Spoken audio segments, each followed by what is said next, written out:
Parce qu'en fait, quand je regarde dans le vide, ça m'angoisse. Ok. Ça va? Alors, bonjour Magali. Bonjour. Merci pour ce précieux temps que vous nous avez accordé aujourd'hui. Merci à vous. Alors, vous êtes une femme d'affaires, une chroniqueuse, une auteure et bien d'autres choses encore. Mais votre plus grand succès s'appelle Shona Events. Oui. Vous êtes actuellement en train de préparer une masterclass qui s'appelle Les secrets du métier d'influenceur. Est-ce que vous pouvez nous en dire plus? Donc, c'est une réunion professionnelle, effectivement, où il y aura plein d'animations, plein de jeux, plein de concours, plein d'explications, plein de petits tuyaux pour les gens qui ont envie d'être influenceurs ou même pour des influenceurs, puisqu'on va parler des réglementations, on va donner des conseils avec des professionnels qui vont témoigner. Et puis aussi, il y a la partie entreprise, donc c'est aussi une masterclass réservée aux entreprises, pour leur expliquer ce qu'a apporté le marketing digital, en quoi un influenceur peut leur apporter quelque chose pour leur entreprise, dans la communication de leur entreprise. Et il y aura aussi des témoignages de marques qui vont dire, quelle a été leur évolution grâce à ça et comment ils travaillent avec nous, etc., etc. Voilà. Qui sont les invités qui seront présents? Alors les invités, on aura nos influenceurs déjà. Ensuite, il y aura des clients à nous, des marques, de la presse.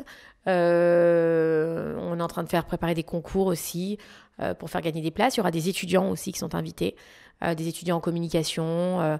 Voilà, c'est vraiment quelque chose de professionnel et pour montrer que en fait, on est parti de rien et qu'on a réussi, on a réussi. Il y a encore du travail, mais qu'on a essayé du moins de professionnaliser un business pour en faire un métier en fait. D'accord. Avec votre œil d'experte, moi j'ai une petite question que pas mal de personnes se posent. Est-ce qu'on peut devenir influenceur avec moins de 1000 followers?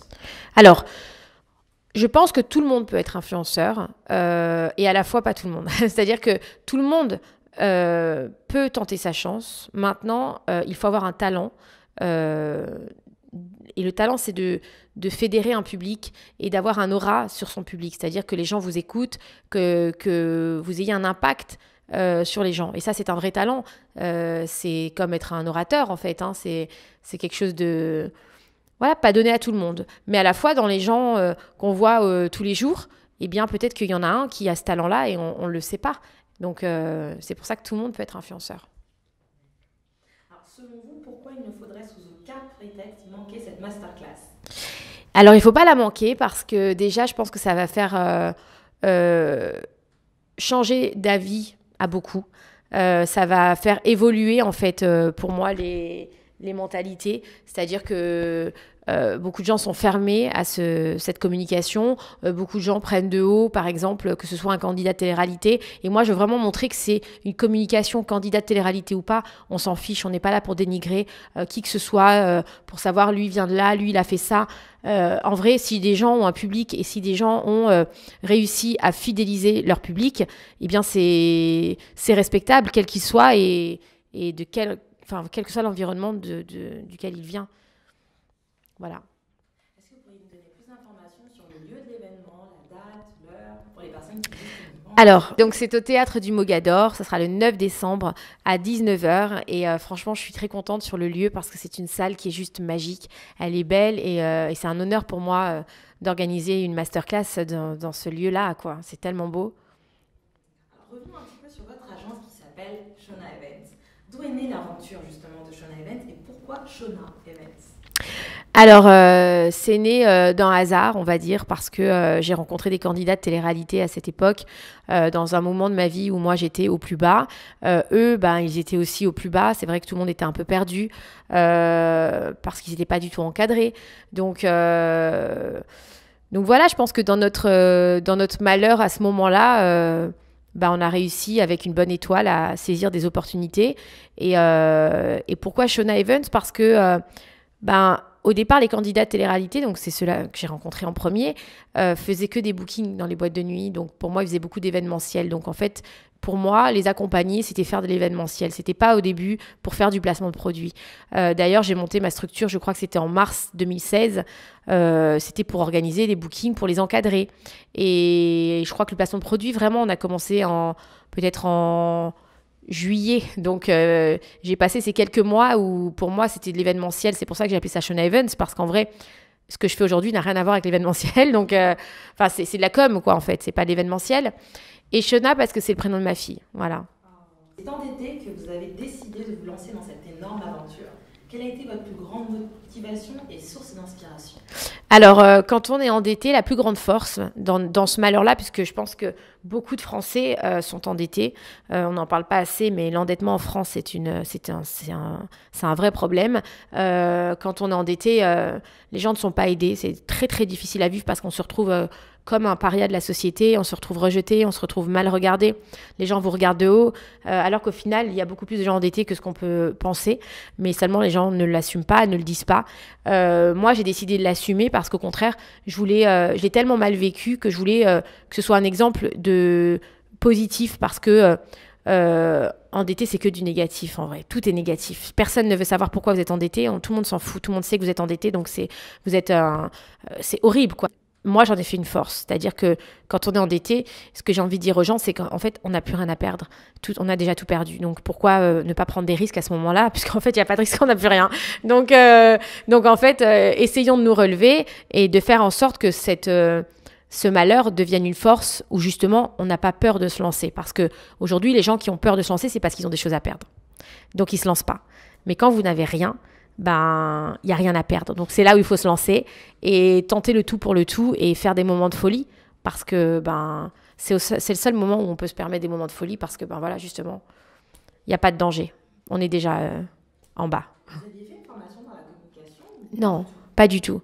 Je viens du milieu des assurances parce que j'ai été courtier en assurance très jeune et j'ai récupéré ma carte professionnelle, j'avais 21 ans je crois, donc j'étais une des plus jeunes en France mais ça aussi c'était un coup du hasard parce que c'était pas prévu du tout au programme et que j'ai poussé des portes en fait tout simplement et j'ai travaillé. Moi je suis quelqu'un qui n'a pas peur de me lever, j'ai pas de vie en fait, je sacrifie ma vie pour j'ai pas une vie normale mais j'ai toujours été comme ça, c'est-à-dire que c'est pas mon travail qui fait que j'ai pas de vie. Tout le monde me dit mais comment tu fais pour gérer ça? Mais en vrai, c'est une question de personnalité faut le vouloir quoi. Moi je l'assume totalement donc voilà.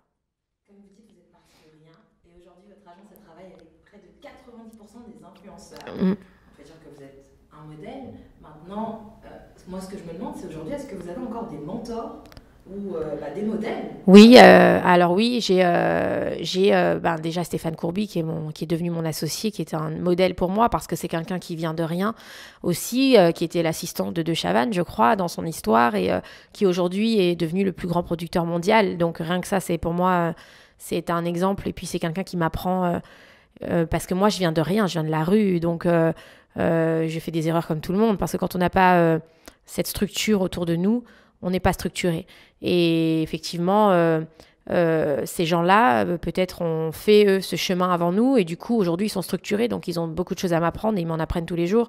Et puis, j'ai Hugues Dangy, qui est directeur général de ma société maintenant, qui, pour moi, est un exemple, qui est quelqu'un qui me canalise depuis qu'il est rentré dans la société avec nous.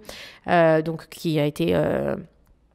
qui a été envoyé par Stéphane Courby parce que j'avais besoin de structure, parce que ça devenait trop gros pour moi et j'étais perdue. Donc ça, c'est des gens qui m'apprennent à devenir une businesswoman.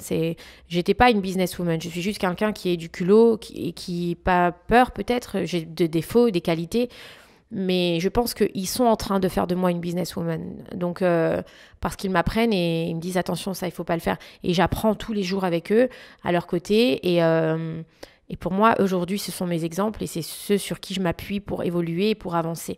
Donc voilà qui sont aujourd'hui mes mentors. Voilà. On vous connaît aussi en tant que chroniqueuse sur TPMP avec Cyril Hanouna. Oui. Mais avant toutes ces choses, vous êtes maman. Oui.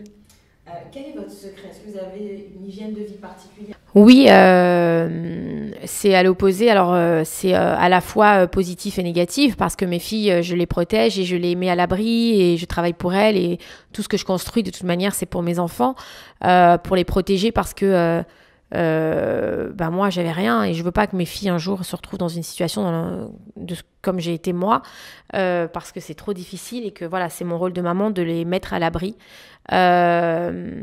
Après, c'est négatif parce que, ben voilà, forcément, quand on vit une vie comme ça, on est moins maman poule et on peut pas aller coucher le soir et raconter des histoires et leur faire des gâteaux, etc. Donc, ça a un bon côté comme un mauvais côté, comme dans tout. Maintenant, c'est mon choix de vie, c'est la route que j'ai prise et mes filles, voilà, le comprennent. Même si elles sont petites, elles sont intelligentes et j'essaye de faire en sorte qu'elles soient dégourdies et qu'elles comprennent la vie et qu'elles soient prêtes à ça. Et donc, elles subissent des choses qui sont difficiles, mais quelque part, pour moi, c'est aussi une manière de les préparer aussi à plus tard, parce que si demain il m'arrive quelque chose et que je ne suis plus là pour les protéger, bah, au moins elles auront cette carapace, au moins elles auront vécu des choses difficiles pour mieux avancer et voilà quoi. Lorsque vous étiez petite, est-ce que vous rêviez justement de devenir cette grande femme d'affaires? Bah moi, j'ai toujours été un cassos. Non, j'ai toujours été différente. Non, mais rêver après, non. Alors franchement, je pensais pas. J'ai toujours eu mes rêves, comme tout le monde. Quand on est gosse, on a toujours des rêves d'être quelqu'un et d'être différent. Et je sais pas si aujourd'hui je suis quelqu'un. C'est pas pour ça que je dis ça, mais moi, en tout cas, ce qui est sûr, c'est que j'ai toujours eu des ambitions et j'ai jamais eu peur de mes ambitions. Ça veut dire que j'ai pas de limite. Alors, j'ai jamais pensé que j'allais arriver à ça aujourd'hui et surtout que ça vient pas, c'est pas mon milieu, la télé, ces gens-là du business ne font pas partie de mon entourage. Je viens du sud, donc j'avais très très peu de probabilités pour être aujourd'hui là en face de vous et répondre à vos questions et même faire une masterclass au Mogador, même être à la télé avec TPMP. Moi, il y a encore 4 ans en arrière, TPMP, je le regardais dans mon salon comme tout le monde et j'étais fan de tout cet univers parce que on est des gens normaux, en fait. Donc, je pense que j'avais moins de chances d'y arriver que d'autres. Mais comme dans ma tête, je n'ai pas de limite. Et que pour moi, ben, tout est possible parce que, ben, au fur et à mesure de ma vie, je me suis rendu compte que tout était possible. Parce qu'on ne sait pas de quoi est fait demain. Ben, peut-être que, voilà. Mais non, je ne me voyais pas à ça. Mais bien sûr que, voilà. Enfin,